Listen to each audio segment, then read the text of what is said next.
चिंता संतानहंतारो यत्पादाम्बुजरेणवः नाम तान्निजाचार्यान् प्रणमामि मुहुर्मुहुः यदनुग्रहतो जन्तु सर्वदुःखात्रिगो भवेत् तमहं सर्वदा वन्दे श्रीमद्वल्लभनन्दनम् अज्ञानतिमिरान्धस्य ज्ञानाञ्जनशलाकया चक्षुरुन्मीलितं येन तस्मै श्रीगुरवे नमः। नमामि हृदये शेषे लीलाक्षीराब्धिशायनम् लक्ष्मीसहस्र लीलाभि सेव्यमानं कलानिधिं चतुर्भिश्च त्रिभिस्तथा षड्भिर्विराजते योऽसौ पञ्चधारदये ममः प्रभुर्नन्दकुमारो मे स्वामिनी वृषभानुजा कृतार्थोऽहं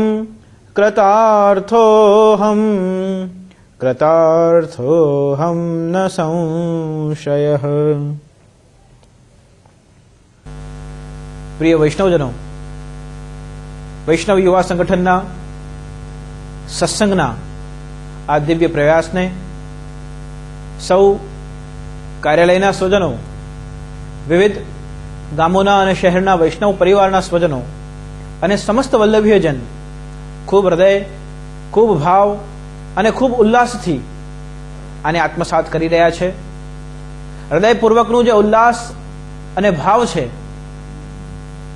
એ માનો સત્સંગની આ સરિતાને બે કિનારાઓનો મજબૂત સહારો પ્રદાન કરી રહ્યા છે. એક બાજુ ઉલ્લાસ હોય અને બીજી બાજુ ભાવ હોય. રસ અને પાત્ર એ બંને જો સરિતામાં પ્રવાહિત થાય તો જેમ શ્રી યમુનાજીમાં દીપક પ્રવાહિત થાય છે એમાં જ્યોતિ પણ હોય અને કોળિયામાં ઘી પણ હોય. તો આ ઘી જે છે એ આપણા હૃદયમાં રહેલા ભાવ છે અને જ્યોતિ જે છે એ ઉત્સાહનું પ્રતીક છે.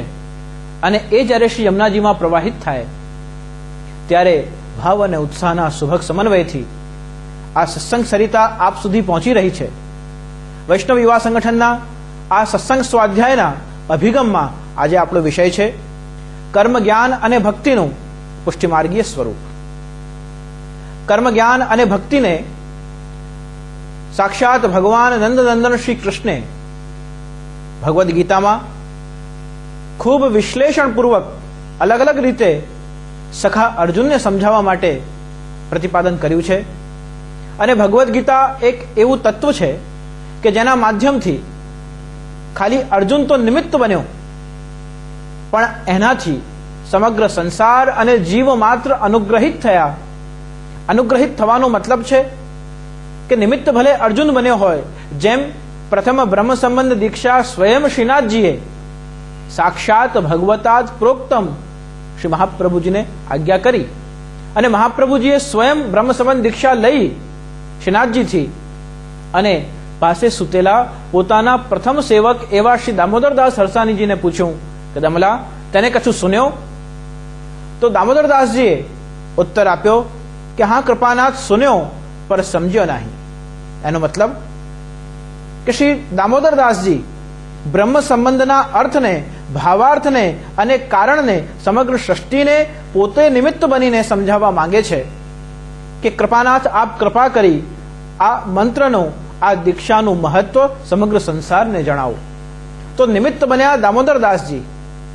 તરત શ્રી મહાપ્રભુજીએ એટલા જ કૃપા કરીને દામોદરદાસજીને વળતો જવાબ આપ્યો કે દમલા, ये मार्ग तेरे लिए प्रकट कियो है.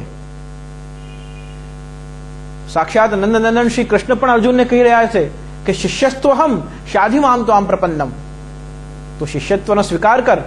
કર્મ જ્ઞાન અને ભક્તિની વાત તારા હૃદય પર એવી રીતે અંકિત થશે માને કર્મ અને જ્ઞાન, જ્ઞાન અને ભક્તિ આ ત્રણેય કઈ રીતે એકબીજામાં ઓતપ્રોત થઈ જાય છે એ રહસ્યને તું મારી વાણીથી સમજવાનો પ્રયાસ કર. ત્યાં દામોદરદાસજી નિમિત્ત બન્યા, અહીંયા સખા અર્જુન નિમિત્ત બન્યા અને સમગ્ર સંસારને ગીતાનું અમૃત પ્રાપ્ત થયું. ગીતા સુગીતા કર્તવ્યા કિમન્યૈ શાસ્ત્ર વિસ્તરૈ યા સ્વયં પદ્મનાભસ્ય મુખમ પદ્માદ વિનસૃતા. સાક્ષાત ભગવાનના મુખારવિંદથી, ભગવાન પદ્મનાભ એવા શ્રી કૃષ્ણના મુખથી જે વિનિસૃત થઈ એ શ્રીમદ ભગવદ્ ગીતા છે. ક્યારેક કર્મનું મહત્વ બતાવ્યું, ક્યારેક સાંખ્યનું, ક્યારેક જ્ઞાનનું, ક્યારેક સંન્યાસનું અને ક્યારેક ભક્તિનું મહત્વ બતાવીને ભગવાને અર્જુનને એનું અજ્ઞાન દૂર થાય, સદ્ધર્માચરણની શક્તિ જાગે, સત્યપરાયણતા વધે અને નિર્ભયતાથી એ ધર્મના યુદ્ધને લડી શકે એવો એક સક્ષમ સહારો સુપાત્ર એવા અર્જુનને ભગવાને આપ્યો છે.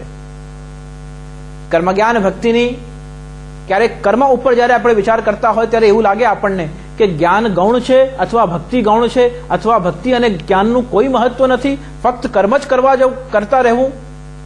કહેવાય છે ને કે યોગ કર્મસુ કૌશલમ, કર્મ એવી રીતે કરવું કે એ યોગ બની જાય અને યોગ એવી રીતે કરવું કે એ જીવનનું સહજ કર્મ બની જાય. પણ જ્યારે જ્ઞાનની વાત થતી હોય ત્યારે એવું જ લાગે કે જ્ઞાન એટલે માત્ર આ આધ્યાત્મિક જ્ઞાનની જ વાત થઈ રહી છે, માત્ર બુદ્ધિની કસોટી કરવાની જ વાત થઈ રહી છે, માત્ર તર્ક વિતર્કથી જ પ્રતિપાદિત કરવાની વાત થઈ રહી છે. જ્ઞાનનું એટલું સંકુચિત અર્થ નથી. ભક્તિની વાત થાય એટલે બધા એવું કે બહુ ભોલો માણસ હોય, બિચારો માણસ હોય, રહેવા દે ને, હવે ભગત છે, આનાથી શું વાત કરવી. એ ભક્તિનો ઉપહાસ છે. જે ભગત છે, જેણે ભક્તિને યોગનું અંગ બનાવ્યું, ભક્તિ યોગ જેણે સાધ્યો છે, એ ક્યારે પણ ઉપહાસનું પાત્ર જગતમાં બની શકતું નથી. જગત એના માટે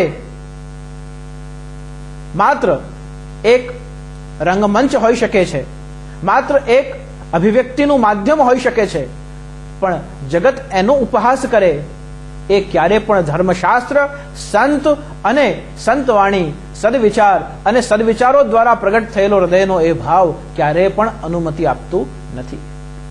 કર્મ જ્ઞાન ભક્તિની જો આપણે વિધિવત કર્મનું સ્વરૂપ, જ્ઞાનનું સ્વરૂપ, ભક્તિનું સ્વરૂપ અગર સમજવાનો પ્રયાસ કરીએ તો સ્વતંત્ર એક એક વિષય ખાલી કર્મ શબ્દ ઉપર કનો મતલબ શું છે, રનો મતલબ શું છે અને મનું મતલબ શું છે. કાર્ય કરવું, કર્મની વાત આવે ત્યારે નિષ્કામ કર્મ શું, સુકામ કર્મ શું, સકામ કર્મ શું, અકામ કર્મ શું, ખાલી કર્મ શું, એના ઉપર ખૂબ શાસ્ત્રોમાં અલગ અલગ રીતે પ્રતિપાદન કરવામાં આવ્યું.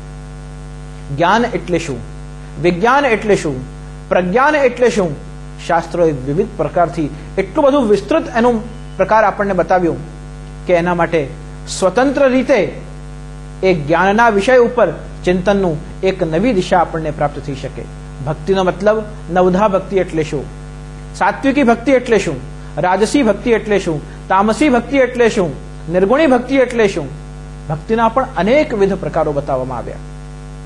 મુખ્ય હેતુ એ હતો કે કર્મને, જ્ઞાનને અને ભક્તિને ભક્ત એવી રીતે આત્મસાત કરે કે કર્મ અને જ્ઞાન એ એના કિનારા